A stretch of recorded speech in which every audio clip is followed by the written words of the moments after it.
আমার বৃদ্ধ মাতা আমার বৃদ্ধ মাতা এখন আছেন অসুস্থ অবস্থায়।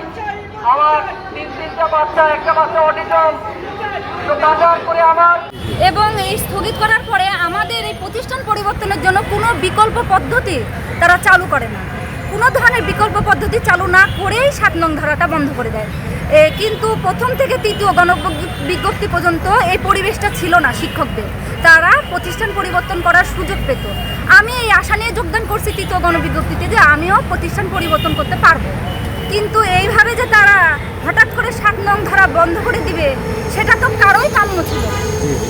তো আমি এই যে আশা নিয়ে যোগদান করছিলাম সেই আশায় তো আমার ঘুরে বালি হলো। এই কারণে এখন আমি চাচ্ছি যেহেতু 7 নং ধারা তারা স্থগিত করছে, পারস্পরিক শূন্য পদে বদলিটা তারা চালু করবে।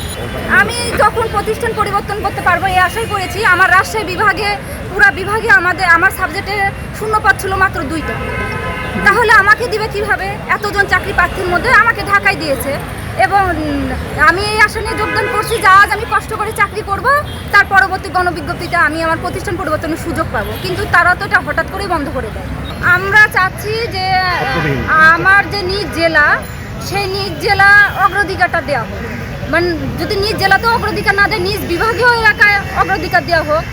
মানে আমি যেহেতু 265 কিলো রাজশাহী বিভাগ থেকে ঢাকা বিভাগে আসছি, এই কারণে প্রথমে অগ্রাধিকার দেওয়া নিজ জেলা, না হলে উপজেলা, না হলে পার্শ্ববর্তী জেলা, না হলে নিজ বিভাগে অন্তত দেওয়া হোক।